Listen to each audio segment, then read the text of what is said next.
Ninye kuma min fɔ ko an balimakɛ dɔ de do alimami dɔ de do ko a ko sunkalo natɔ filɛ n bɛ nasiha min ni kɔnɔnadiya min kɛ alimamiw ye ani kuranɛ kalanbagaw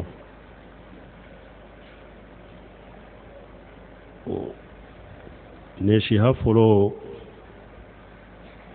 min ɲɛsilen bɛ an bɛɛ ma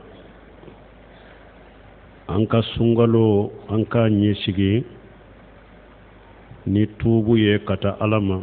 junubu minnu b'an ni Ala cɛ ani ni tuubu ye an ɲɔgɔnna hadamadenw fana ko minnu b'an ni ɲɔgɔn cɛ ka yafa ɲini ɲɔgɔn fɛ ko minnu dilolen bɛ diɲɛ kow de ma ani ɲɔgɔn kɔniya fu ni besenkaniya fu ni hasidiya fu dusukun ka sɛnɛya ka bɔ u la ni ɲɔgɔn cɛ dusukun kalasi fana ka sɔrɔ an bolo baara ninnu na an ka dɔn baara ɲuman bɛ dɔɔnikɛbaw bɛ sarati belebeleba fila de fɔ dɔw b'a kɛ saba ye n'an ko saba limanu ka sɔrɔ i bolo tawhidi man amila salihan min zakari aw unsa wa huwa mu'minu falanuhayyannahu hayatan tayyibatan wala najziyannahum ajrahum bi ahsani ma kanu ya'malun dɔw bɛ nin aya de ta Ala ko a ni mɔgɔ o mɔgɔ ye baara ɲuman kɛ e ye cɛ ye i ye muso ye o n'i ye mu'mini ye ni Ala b'i ɲɛnamaya diɲɛ kɔnɔ ɲɛnamaya ɲuman n b'u tigiw ɲɛnamaya diɲɛ kɔnɔ ɲɛnamaya ɲuman ayiwa n b'u sara la kiyama fana min ka ca min ka ɲi ka tɛmɛ olu ka baara kɛtaw kan limaniya tawhidi o ka sabatan dusukun kɔnɔ dɛ filanan ye jumɛn ye al-ikhlasu lillah an ka fɔta n'an kɛta n'an ka kuranɛkalan n'an ka wajulu n'an ka salli a bɛɛ ka kalasi Ala kelen pewu ye dusukun ka kalasi Ala ye diɲɛ nafa ko salliw ninnu kana kɛ o kama kuranɛkalan ninnu kana kɛ o kama alimamiya ninnu kana kɛ diɲɛ nafa fitininw kama dɛ a kana kɛ ni jɔyɔrɔ ɲiniw ye misiriw la a kana kɛ ni tɔgɔ ɲiniw ye a kana kɛ a ka mɛn a ka fɔ a kana kɛ u kɛ ɲɛ diɲɛ laɲini si kana ye u la u ka kɛ Ala kama ko ye alimamu k'u jija nin na dɛ balima al-akhradu riyahu ko minnu fana bɛ kɛ sababu ye ni hadamaden b'a yɛrɛ jira ko damadɔ de do hubbul sana wal madhu ni hadamaden ye tanu ni kanu ka majamuli kanu sababu don n'a bɛ hadamaden bila yɛrɛ jira la yɛrɛ jira a sababu dɔ ye mun ye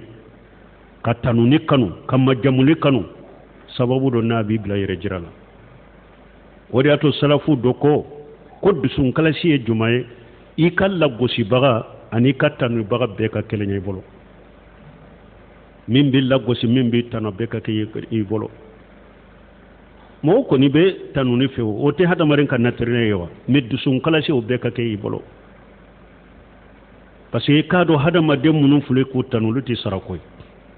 olu tɛ sigi sara hadamaden min b'a fɔ ne nɛn man ɲi n b'i lagosi ale tɛ se k'i lagosi k'i kɛ fɛn ye ni Ala ma min lajɛ ciden yɛrɛ don dɔ la kungo kɔnɔ arabu dɔ nana ko ciden ko ale so ciden ko fɛn tɛ ne bolo ni n b'a d'i ma a ko ne da man ɲi dɛ ne so ko ne da man ɲi dɛ ni ne y'i tanu i tanuna ni ne y'i lagosira ciden ko jakallah a ko o tɛ ye koyi o ye Ala de ye ni Ala de ye mɔgɔ tanu i tanuna n'a y'i lagosira mais e t'o ye donc majamuli ni tanu ni kanu an ko muru kɛ k'o kantigɛ k'o ban ka ko la dɛ o de bɛ hadamaden bila yɛrɛ jira la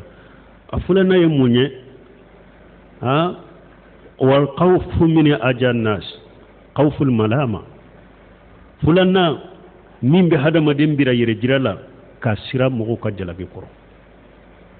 ni hadam be sira mo kal jalagi koro ube be mo sira mo kal la gosili koro ni nyen ninke ube ninkete ni ninke ube nin fote ibe yere jira ko ka sira mo kal la gosinu jalagi koro ni mo be sira o koro ala kola ala ko keli ala ko foli ni be sira mo kal jalagi ndre ko anu kal la gosili ibe yere jira sabanna watama fima fi aidin nas ni hadamaden tamakera mogo ka bolola fenna ibe yere jira de ni tamakelembe hadamadon ka bolola fenna ibe yere jira awa karamogo chama illa marahim rabbi karamogo min be bonne kono sungalo nunun kono foni ala hinna kelen munuma parce que alimamiya munum beke fo ala hinna kelen mununa abeke tamake be hadamadon ka bolola fende ka tawsiru munum beke tamake be hadamadon ka bolola fende ka wajulu munum beke tamake be ka hadamadon ka bolola fende ka donc dusun kalasi bara sarati fulana sabana ni de do bolo sabana ye jumaye al mutaba'atu li rasulillah sallallahu alaihi wasallam an kanje ja sungalu in kono nan da sallu wajulu munum beke derisu munum beke akabbe ciden ka sunna ma de o kabbe ciden ka sunna ma nimbe nyini al mamiu fe min balima mali asafi ni sunna misiru fule bi jamana kono jamana koka kele min be sunna misiru kono be balawdo anyogona te misiri si kono aben nafa kele alimamu dama be kele la ibe misiri kelen kalimamu soro nyogon fotu ni nyogonche ute nyogon fo yere nyogon kromatige ni almami kelen kele be ube sigi ka nyogon makono nimbe sigi ka e makono de ika defo kelen ke doro hari ata to aka bo jamala de abe wuli kama abe joyoro nyini hari te kataw yere almami ba akanu anyogona almami ka defo soro almami ba kanu anyogona almami ka kataw ne ka kataw yira jamala mbe sega palasi soro chogomi hera be nonu nawa nunu ye bato sugu jumaye ni wajuri sugu jumaye almamu ku janto ne na de salli wala law ani almamu do kuma tunu nyogonje misiru kono komite ka jama ani almamu do kuma tunu nyogonje misiru kono abe palasi kele abe joyoro kele abe togonyini kele donc almamu ku yero kolo suma sungalo kono nala hari bidoya china tinema ko uluka almami komite mogo bake ka nyogo nyedo bake ka nyogo nye fo chokoro bado be komite la ko akwale almami bo almami yala parce que almami jama misru bi nima ku sago fo ku sago ke ni eko qur'ana ni sunna de ala fahmu salafu salih jamanan ka jama misru la dongo do kodo de betta ki segere fo ni ala ye bo ala domi misuru kono na bekera balawuye jamana kono ani jamana koka abbe place ni nyini to nyini ni few donc ambe min falmamu ku janto ola ngo hadisa sahalen nanan ninna ciden ko abu huratama akum mo folomi ni jahannaba be menenu ye ako jondo sedi su qur'ana kalambaga doni ke baga ani fonansiri jahannaba be meneni num folo dewo min ye keleka fu ya shedu suya yomal khama do ala ba fa ya nati ube nanaye ala yen nema kya ya ba alla duniya kan abe nema indo ewa ala ba fu ne nema min ke mun ka ba fu ntigi ala ni ye jahadu ke e ala ka serla fu shedu sura ala ba fu ye galon tige ye jahadu ke de puru mugo ka fama e ni nye che faride nye o che fariya foraye o yi ka saraye sarati bolo ya de ala ba fu malikawiye ayen ni sama ka fufu anye daw ka kata fili jannaba kono ebe ta fili jannaba kono fulana qur'ana kalambaga minye qur'ana kala ka nyedo aye doni kala ka mogo la kala ala ba fu kana nay ube nanay ala ba la doni aka nemala ale fana be nema indon ewa ala ba fu yemunke aba fu ntigala yella duniya qur'ana la nye qur'ana kala ala su erula tile eru la njora ni qur'anaye kan nafila kenaye e ala kama ala ba fu ye galon tige e ka qur'ana kalan kene lu yuqalu huwa qari'u pour mogo ka fo abese qur'ana la koy abese tajwid la koy qur'ana kalam bagana do koy akan kanyi koy e ka qur'ana kalan kene ninde o foriye kaba ha o de ka saray sarati boloya ala ba fo malikawi ayen nin sama ka fu fanye da uta kata fili jahannaba kono ebe fu fi nyeda ka beta fili jahannaba kono doni ke baga aba fonti ala yenne la dunya ne doni ndo nye fana ye mogo kala e ala kama aba fo ye galon tige e ye mogo la kala lu yuqalu huwa alimu puru mogo ka fo ma kara se doni ke baga de ko magisteri de baburu ko duguturu de don ko ninde don ko allama sheikh ustaz e doni kala ni ninde mogo kan ninde fu ye jian kono nin fori ye jian kono do ikasara sarati bolo ya ala ba fu malika ma ya sama nye daw ka kata fili jahannaba kono o fana be sama nye daw ka beta fili jahannaba kono sabanna uninno mogo bena ala ye yuru wali ke minye kan na fulun noniya be dama kan nema dama jiya kono uno fana bena ala ba la doniya kan nema la be nema indo ala ba fo ye munke aba fo ntigi ala yin na fulun min ni funa yuru wali min ke nema sira si de te sira ni e ala ka sira de do fonne en kanna folo do ala e ala kama sira ni e ala ka sira ko ni de do ni en kanna folo do ala e ala kama ala ba fu ye galontige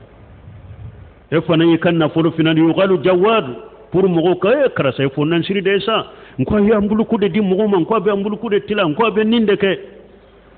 ewa doni ke baga ube ni na folo bo min na ni e ka wajulu ni ka kutubala ni ma kanna folo bo inde fo katano abe bo kutubala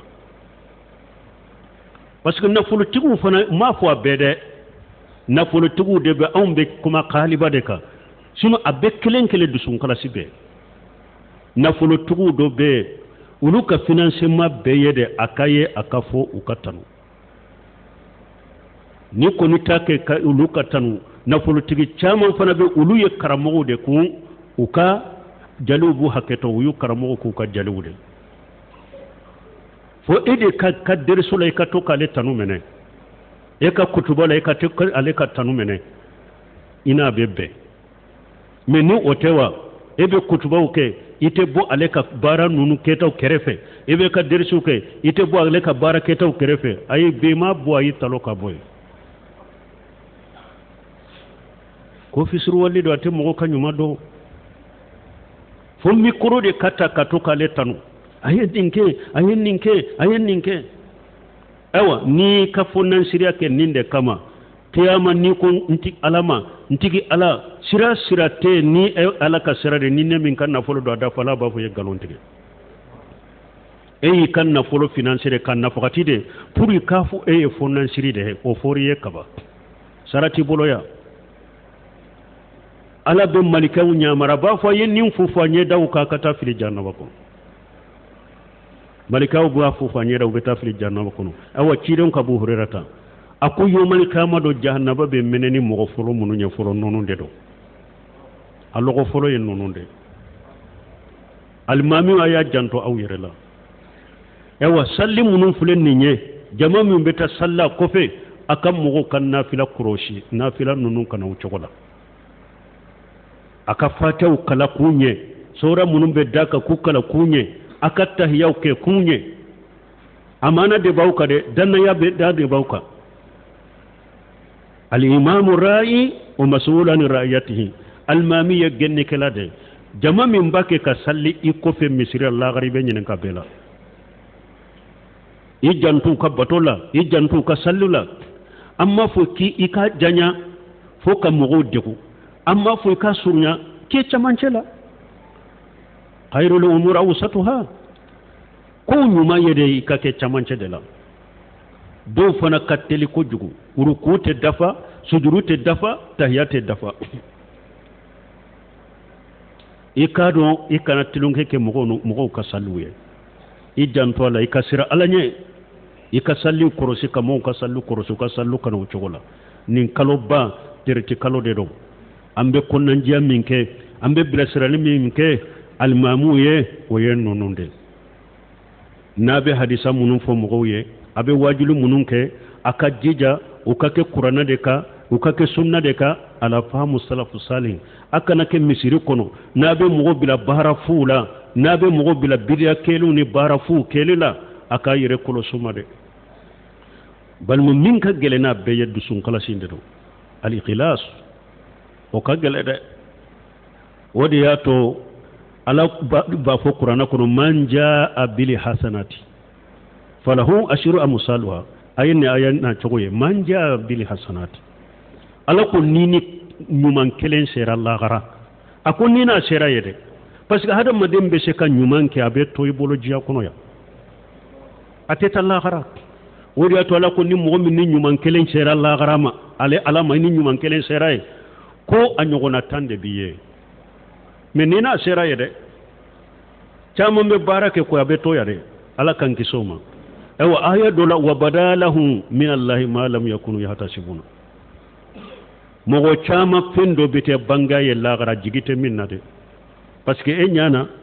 ne ye alimami de san 30 n bɛ sali ni mɔgɔw ye san 20 ne de bɛ tarawih kɛ ne bɛ nafila kɛ n bɛ talaba n b'a a kɛ ni mɔgɔw ye ka kuranna jigin ni mɔgɔw ye e kabalen bɛ ninnu de la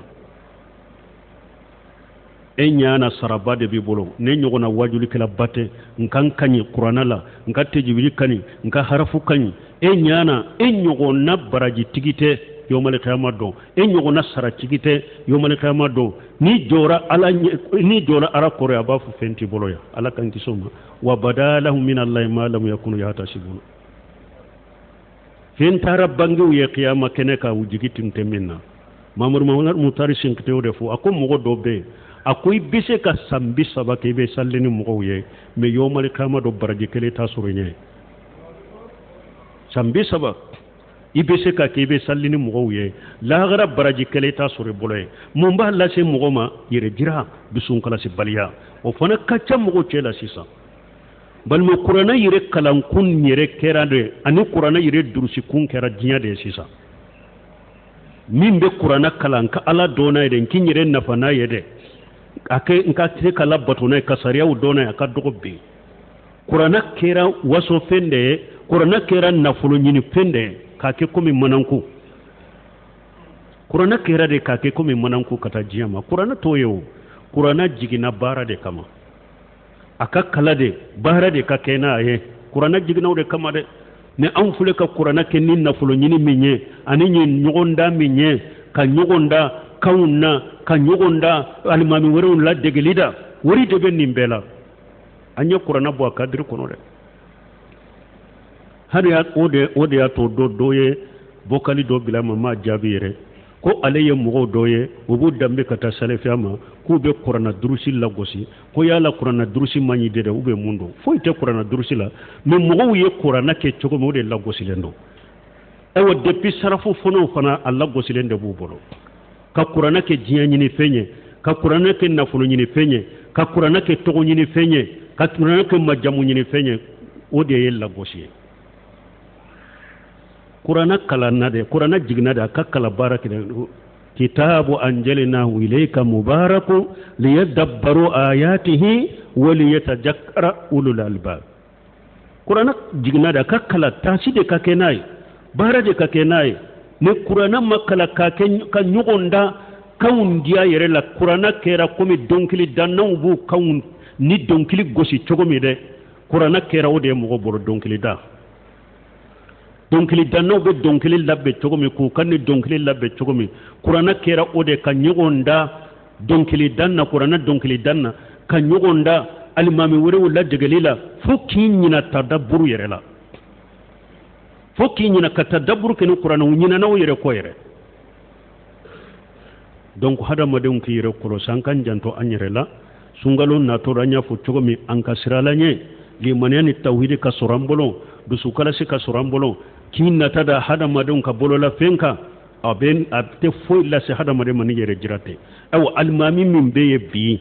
n'an ye nin ko saba min fɔ n'a kisilen b'o ma a ka dɔgɔ dɛ min tɛ tanu ni kanu majamuli ni tanu ni kanu t'a dusukun na o tɛ alimami min dusukun na illa marahima rabbi afulana e juma ka ki boli ki sira hada madon kala gosilinye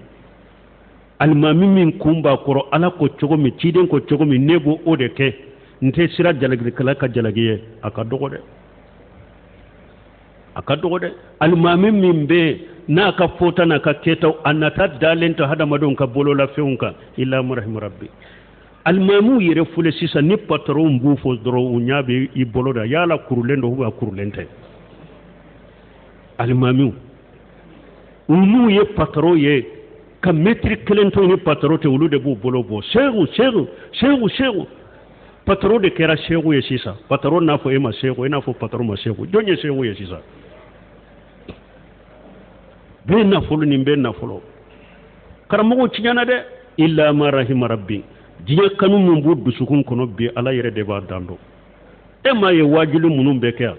e ma ube dirsu munun be kan no shi tala ataken kan no shi bo